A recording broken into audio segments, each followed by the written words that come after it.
ओम शांति। आज बाबा के 26 तारीख के भावाक्य हैं, जिनमें प्यारे बाबा हम बच्चों को गहरी सावधानी दे रहे हैं। क्या सावधानी दे रहे हैं भाई?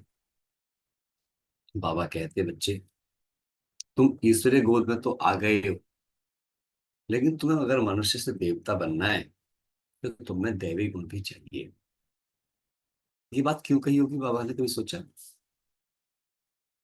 ईश्वरीय गोद में आ गए माना तुम्हें आत्मज्ञान मिला। हम्म?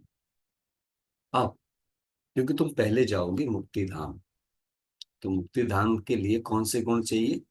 तो 7 बेसिक गुण चाहिए, जिनके कारण हम सत्व गुणी सत्व प्रधान कहलाएं। लेकिन दूसरा स्टेप क्या है? जैसे ही मैं वापस कर्म क्षेत्र पर आऊंगी तो केवल मेरे 7 गुणों से काम चलेगा नहीं। तो क्या करना पड़ेगा? उन 36 दिव्य गुणों को भी मुझे अपने अंदर धारण करना पड़ेगा, जिनकी जरूरत कर्म क्षेत्र में पड़ेगी। तो क्या मुझे मेरे 7 गुणों का ऐसा अनुभव है कि जिनसे मैं अपने 36 दिव्य गुणों को अपने अंदर, अपने कर्मों में, अपने कर्मयोगी जीवन में महसूस कर सकती हूँ? देखिए, इन पॉइंटों को पढ़ना सुन करके अच्छा लगना एक अलग बात होती है, लेकिन इन पॉइंटों को पढ़कर इनके पूरे प्रोसेस को, पूरे के पूरे चित्र को अपनी जिंदगी में देख लेना ही पुरुषार्थ है। याद रखना। हम्म? समझ आ रही है कुछ बात या नहीं? एग्जाम्पल के तौर पर सपोज करो, देखो, बाबा कहते हैं देवताएं सदा हर्षित मुख रहते हैं। अब अगर मुझे हर्षित मुख रहना है तो मुझे क्या करना पड़ेगा? जब भी मेरे सामने कोई सिचुएशन आएगी, कोई प्रॉब्लम आएगी, तो मुझे ये देखना है कि मैं कौन कौन से गुण का प्रयोग करूं, जिससे मेरे चेहरे की जो हर्षित स्थिति है वो कभी जाए ना। तो अब उसमें क्या होगा? परिस्थिति आई है, तो परिस्थिति सबसे पहले मुझसे क्या मांगेगी? शांति, यहाँ सुकून। क्योंकि परिस्थिति पहले आती है डिस्टर्ब करने के लिए। डिस्टर्ब करते क्या होता है? मैं ज्ञान के उन सूत्रों का प्रयोग नहीं कर पाती जिन ज्ञान के सूत्रों के प्रयोग की वहां पर आवश्यकता है। क्या होगा? मुझमें शांति होगी सिचुएशन के समय पर, तो फिर मैं ज्ञान का प्रयोग कर पाऊंगी। जब मैं ज्ञान का प्रयोग कर पाऊंगी तो क्या होगा? फिर ज्ञान और शांति दोनों मिलकर मुझे शक्ति का अनुभव कराएंगे। तो क्या हुआ? हर्षित मुक्ता के लिए ज्ञान, शांति और शक्ति, क्योंकि प्रयोग करने के लिए मुझे शक्ति भी चाहिए। ज्ञान तो मेरे को समझ में आ गया कि ये पॉइंट लगाना है, मन शांत भी है, लेकिन कई बार उतनी सफिशिएंट शक्ति नहीं होती मेरे अंदर कि मैं उसे यूज कर पाऊं। कहते हैं समझ में तो आ रहा है, पर तो जो पर लगता है वो पर कब हटेगा? जब मैं आत्मा अपने सर्व शक्तियों के स्वरूप में होंगी। तो अब क्या हुआ? अगर सच में सदा हर्षित मुख रहना है तो मुझे स्पेशली इन 3 गुणों का प्रयोग करना पड़ेगा। और ज्ञान में भी मुझे कौन सा ज्ञान प्रयोग करना पड़ेगा, मुझे इसके अंदर जाना पड़ेगा। तो मैंने पाया, जब भी सिचुएशन आती है, सबसे पहला ज्ञान के 2 सूत्र मुझे यूज करने होते हैं। पहला सूत्र मैं क्या यूज करता हूं कि ये सिचुएशन मेरी जिंदगी में आई है तो मुझे कोई पाठ पढ़ाने आई है, मुझे कोई लेसन देने आई है। और जब तक मैं इसका लेसन सीखूंगा नहीं, ये मेरे पास बार बार आती रहेगी। दूसरी बात, ये आई है तो मेरा कुछ कल्याण करने आई है। क्यों? क्योंकि भगवान ने तो कहा है, जो हुआ अच्छा, जो हो रहा है अच्छा, जो होने वाला अच्छे से अच्छा। और मैं इन 2 सूत्रों के साथ फिर तीसरी बाबा की वरदानी बात याद रखता हूं। वो क्या बात है? बच्चे, सफलता हुई पड़ी है, तुम तो सदा सफल हो ही, क्योंकि बाप तुम्हारे साथ है। इन 3 बातों का प्रयोग करने के बाद तो मैं क्या करता हूँ, जो मुझे पता है मेरी जीत भी निश्चित है, इस बात में मेरा कल्याण है, और ये मुझे कुछ नई चीज सिखाने आई है, और मैं सीखने को तैयार हूँ। तो फिर मैं क्या करना स्टार्ट करता हूँ, फिर मैं सिचुएशन का मूल्यांकन शांति के साथ, पूर्ण शक्ति के साथ, ज्ञान के धारणा को प्रयोग करते हुए करना शुरू करता हूँ। जिससे फिर क्या होता है, मुझे उस कार्य में यूज होने वाली स्किल और मुझे उस कार्य में यूज होने वाला माइंडसेट दोनों समझ में आ जाते हैं। और दुनिया में किसी भी कार्य को करने में एक तो स्किल लगती है, तकनीकी लगती है, और दूसरा मानसिकता लगती है, जिसे इंटेंशन कहते हैं। और जब तकनीकी और मानसिकता मिल जाते हैं तो दोनों मिलकर के रिजल्ट क्रिएट कर देते हैं। और फिर क्या होगा, सफलता सदा मुझ में संतुष्टता भी लाएगी और हर्षितता को भी लाएगी। हाँ, कि समझ आई पूरी बात।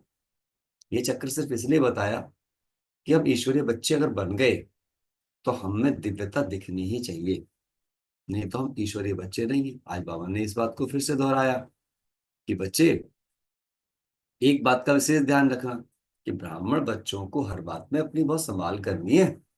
और क्यों, बाबा कहते हैं, सारी दिनचर्या जो है वो देखनी पड़ेगी। कहीं मैं कोई ऐसा पाप कर्म तो नहीं करता हूँ जो धर्मराज मेरे सामने आए। तो ये मुझे देखना पड़ेगा, मैं कितना परसेंट अपनी मनमत पर हूँ और कितना परसेंट मैं श्रीमत पर हूँ। चेक करते हैं रोज। इसी के लिए बाबा हमसे क्या कहते हैं, रोज अपना पोता मेल रखो।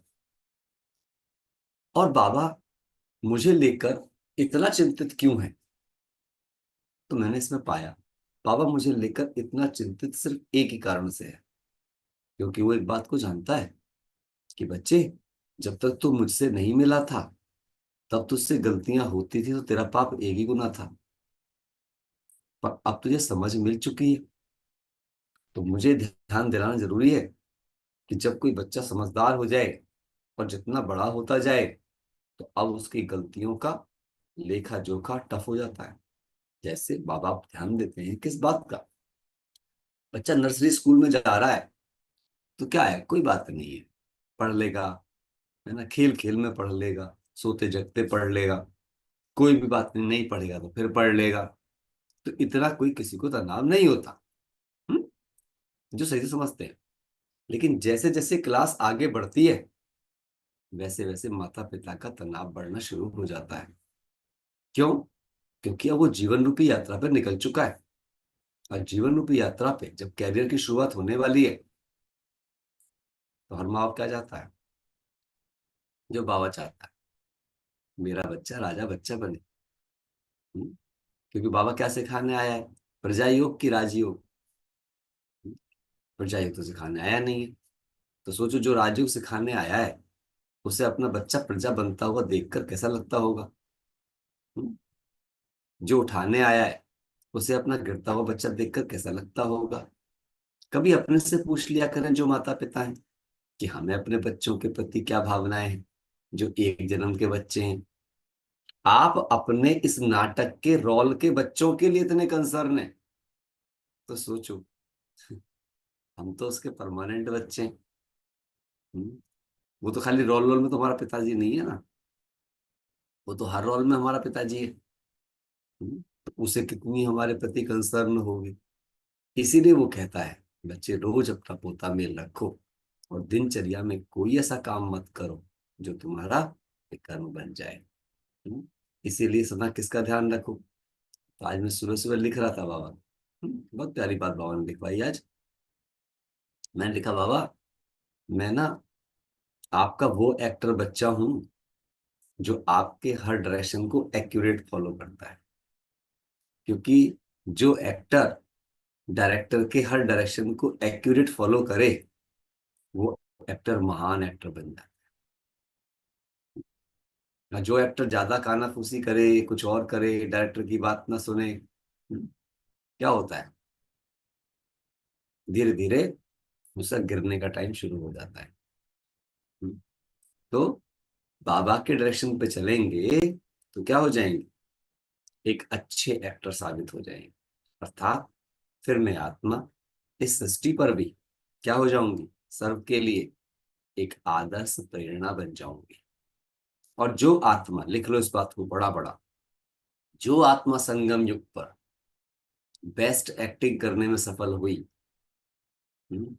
उसे ही क्या मिलने वाला है, रिवार्ड के रूप में और अवार्ड के रूप में, जो हम चाहते हैं, अर्थात दिव्यता, पवित्रता, सत्यता, अशरीरीपन, कर्मातीत, विदेही अवस्था और शुभ भावनाओं का स्टॉक जमा हो जाएगा। रोज मैं इसकी कोशिश करता हूँ कि मैं एक अभ्यास रोज करूं। बाबा, आपने मुझे ऐसा ज्ञान दिया, ऐसी बुद्धि दी, आपने अपने पारसनाथ स्वरूप से मुझे टच किया और टच करके मेरे मन बुद्धि को आपने कैचिंग और टचिंग पावर के द्वारा ऐसी बातें टच कराई जिससे मैं आत्मा अपने सर्व आत्मा भाइयों की कामनाओं से मुक्ति कराकर शुभ भावना का स्वरूप बना रही हूं। तो जब कामनाएं खत्म हो जाएंगी तो काम जीत बन जाएंगे, काम जीत बन जाएंगे, तभी सर्व के प्रति शुभ भावनाएं रख पाएंगे। समझ आई पूरी बात? Got it? तो सुनते हैं बाबा के वाक्यों को इन डिटेल।